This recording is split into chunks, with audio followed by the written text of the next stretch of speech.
Elite study platform पर आप सभी का स्वागत है। इस सीरीज़ में हम डिस्कशन कर रहे हैं जीआईटी की कोचिंग के बारे में। आज हम पढ़ेंगे जो जीआईटी का पहले पेपर हुआ था जिसका पोस्ट कोड है 556। इसमें से पढ़ेंगे सामान्य ज्ञान, पढ़ेंगे कंप्यूटर के प्रश्न, पढ़ेंगे किस तरह के आपकी परीक्षा के लिए प्रश्न उपयोगी है, ये भी यहाँ से समझने का प्रयास करेंगे। तो आप ध्यान से सुनते रहिएगा। सीरीज़ को हम कंटिन्यू करने जा रहे हैं। आप कमेंट सेक्शन में अपना योगदान भी सुनिश्चित कीजिएगा।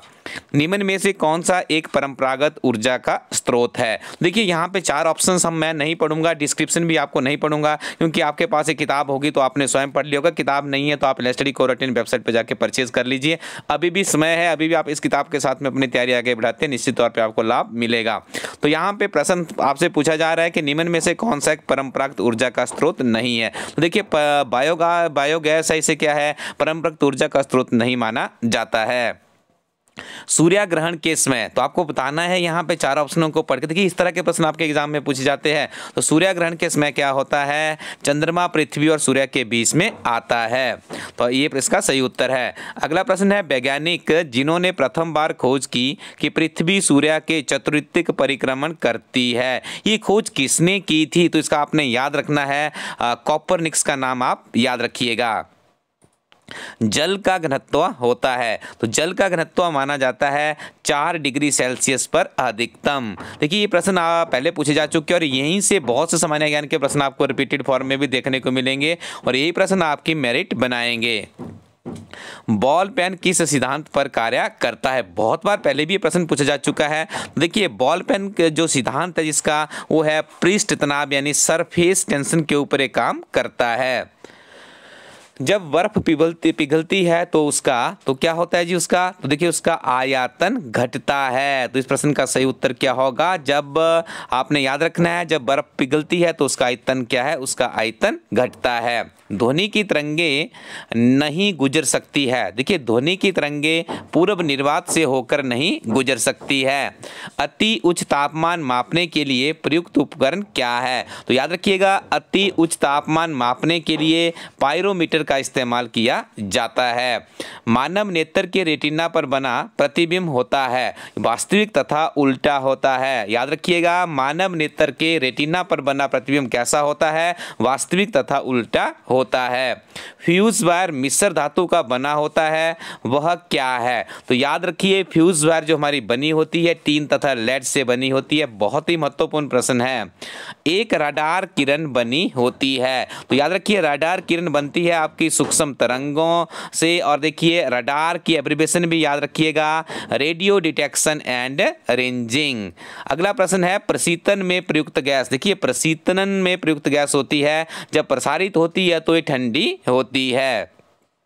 भूविज्ञानी वस्तु के तिथि निर्धारण में प्रयुक्त रेडियो सक्रिय पदार्थ क्या है? तो C14 है। याद रखिएगा C14 क्या है? भूविज्ञानी वस्तु के तिथि निर्धारण में प्रयुक्त रेडियो सक्रिय पदार्थ है। मक्खन एक कलील है जो बनता है जब जल का वसा में परिक्षेपण होता है। तो याद रखिएगा, मक्खन एक कलील है जो कि बनता है जब जल का वसा में परिक्षेपण होता है। अगला प्रश्न है, निम्न में से कौन सा एक रासायनिक परिवर्तन नहीं है? तो जल का हिमीकरण क्या है? ये एक रासायनिक परिवर्तन नहीं है।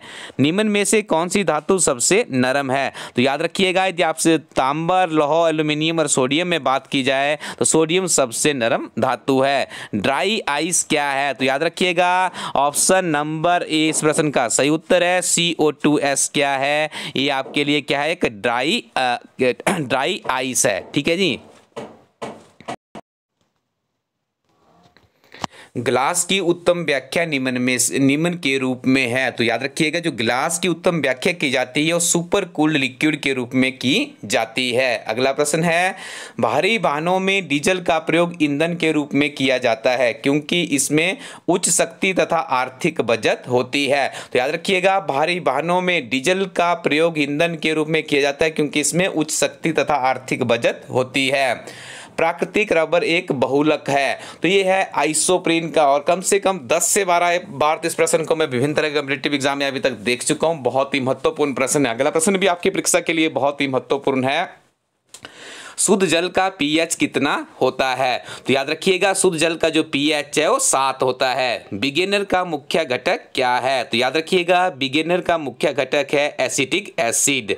विटामिन B12 में मौजूद धातु क्या है? तो विटामिन B12 में जो धातु होती है कोबाल्ट है। ये प्रश्न भी रिपीटेड प्रश्न है, बहुत बार परीक्षाओं में प्रश्न पूछा जा रहा है। बर्मी कंपोस्ट क्या है? तो याद रखिएगा बर्मी कंपोस्ट है आपका कार्बनिक बायो उर्वरक है। कोष का आत्मघाती थैला क्या है? तो याद रखिएगा कोशम का जो आत्मघाती थैला है लाइसोसोम को कोष का आत्मघाती थैला माना जाता है। पुरुषों में कितने जोड़े पसलियां पाई जाती है? तो पुरुषों के जोड़ों में 12 पसलियां पाई जाती है।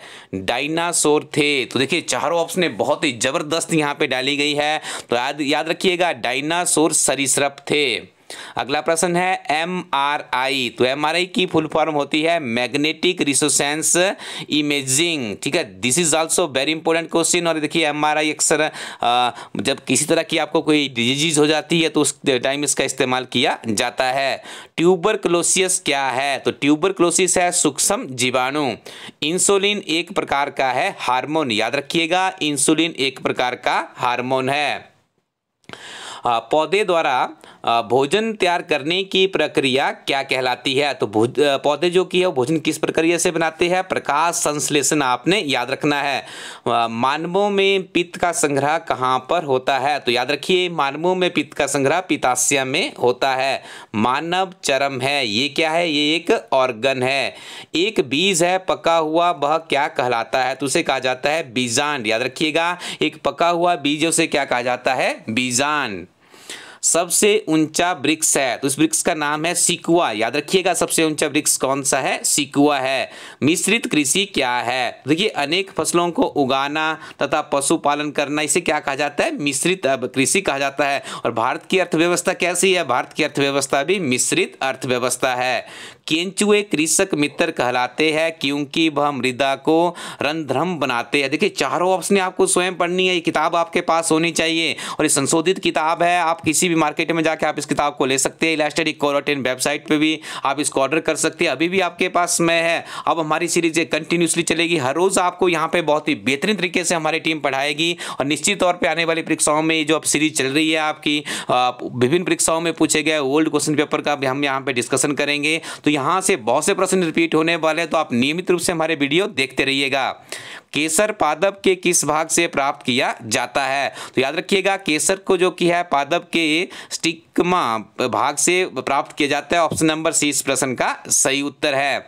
निम्न में से क्या चाहे के उत्तेजक प्रभाव के लिए जिम्मेदार है? तो देखिए अल्कोलाइड है ऑप्शन नंबर 1, किसके लिए ये रहता है? चाहे के उत्तेजक प्रभाव के लिए जिम्मेदार रहता है। पश्मीना ऊन अपनी उष्णता के लिए प्रसिद्ध है, इसे प्राप्त किया जाता है बकरे से। याद रखिएगा जो बकरे की ऊन है ये पश्मीना किस्म की ऊन काफी प्रसिद्ध है और इस प्रश्न का सही उत्तर भी ऑप्शन नंबर ए ही है। साइबर दुनिया में इनक्रिप्शन से क्या अभिप्राय है? देखिए अब आपको अंग्रेजी और हिंदी दोनों लैंग्वेज में मिलेंगे आगे तक के। तो encryption in cyber world means, तो इसका मतलब होता है algorithmic alteration of password into scrapped data to prevent access. तो याद रखिएगा। Next one is super computer के पिता या जनक किसे माना जाता है? Who is father of super computer? तो देखिए सुपर कंप्यूटर के जो जनक है माना जाता है सेमोर के। बहुत ही महत्वपूर्ण प्रश्न है, अच्छे से आपने इसको रिमेंबर कर लेना है। साथ में देखिए याद रखिएगा father of computer Charles Babbage जाने जाते हैं, father of computer science Alan Turing जाने जाते हैं। इन तीनों में से एक प्रश्न आपको इस परीक्षा में कंप्यूटर की जो 21 तारीख को आपकी परीक्षा है जरूर आपको देखने को मिलेगा। Which one of the following computer language is not the procedural oriented language? तो देखिए यहाँ पे क्या है, सिमुला कोई लैंग्वेज नहीं है, ठीक है, तो ये प्रोसीजर ओरिएंटेड लैंग्वेज की कैटेगरी में नहीं आती। यदि बात करें सी लैंग्वेज की, फॉर्मूला ट्रांसलेशन की करें जिसे फॉर्ट्रेन भी कहते हैं, कोबोल की बात करें तो ये किस में कंसीडर की जाती है? ये प्रोसीजर ओरिएंटेड लैंग्वेज की कैटेगरी में कंसीडर की जाती है। नीचे डिस्क्रिप्शन में कुछ और भी यहाँ पे नाम दिए गए हैं, तो बुक से आप इन्हें स्वयं पढ़ लें। Which one of the following application uses the Unix as an operating system. देखिए यूनिक्स में क्या क्या होता है, इंटरनेट सर्वर्स है, मोबाइल डिवाइसेस है, वर्क स्टेशन है, इन सभी में आज की डेट में यूनिक्स ऑपरेटिंग सिस्टम का इस्तेमाल होता है। बहुत ही पॉपुलर है और आपको ज्ञात होगा बेल लैब्स ने अर्ली 1970 में इसे बनाया था। ये मल्टीटास्किंग ऑपरेटिंग सिस्टम है और बहुत ही पॉपुलर है, ये फैक्ट भी आपको याद रखने हैं। Which one of the following internet protocol version is the most deployed internet layer protocol? तो इसमें कंसीडर किया जाता है IPv4 प्रोटोकॉल। याद रखिएगा, देखिए इंटरनेट प्रोटोकॉल वर्जन सर्वाधिक परिनियोजित इंटरनेट लेयर प्रोटोकॉल है IPv4। अगला प्रश्न है what is computer firewall. This is also very popular question, बहुत बार परीक्षाओं में पहले पूछा जा चुका है, तो इसके बारे में आपने याद रखना है। इट इज सॉफ्टवेयर और hardware based program to protect against threats and make the internet working secure. देखिए फायरवॉल एक सर्विस होती है विंडो की तरफ से या जो भी जिसका आप अपना ये ऑपरेटिंग सिस्टम यूज करते हैं, तो वहीं पे फायरवॉल हमें प्रोटेक्ट करता है। किस तरह से प्रोटेक्ट करता है, इंटरनेट के ऊपर किसी भी तरह का कोई बाहरी आपकी सूचनाओं को चुराने का कोई प्रयास करता तो उससे आपको सिक्योर करता है। What is the super cookies. Super cookies क्या है, तो याद रखिएगा सुपर कुकीज के बारे में, it is a cookies with the public suffix domain, और डिस्क्रिप्शन आपको स्वयं पढ़नी है। Which one of the following micro processor is the world's first commercial available micro processor. देखिए आपको बताना है दुनिया का पहला जिसका व्यावसायिक तौर पर इस्तेमाल किया गया वो माइक्रो प्रोसेसर कौन सा है, तो उसका नाम है इंटेल 4004। बहुत ही महत्वपूर्ण प्रश्न है। Most commonly used operating system in the super computer is, तो इसका नाम है OS लाइनेक्स ऑपरेटिंग सिस्टम है। ठीक है जी, तो आप इसे भी याद करें। अगला प्रश्न है next one is who is the father of computer. Computer science की बात की जा रही है, तो कंप्यूटर साइंस के पिता के रूप में जाने जाते हैं Alan Turing. Option number D इस प्रश्न का सही उत्तर है। यापदिया एक संप्रदाय है, तो यापदिया संप्रदाय है जैन धर्म से संबंधित। देखिए स्टूडेंट्स इस सीरीज में हम 70 प्रश्न कर लेंगे, उसके बाद फिर 50-50 हम आगे करेंगे 2 सेट्स में, और आपका पूरा पेपर सॉल्व हो जाएगा। मतलब 3 लेक्चर्स में आपका पूरा पेपर हम सम्मिलित करेंगे। ये सारे प्रश्न आपको सुनने भी है, पढ़ने भी है, तभी आपको निश्चित तौर से यहाँ से बहुत से प्रश्न आपको रिपीटेड फॉर्म में देखने को मिलेंगे।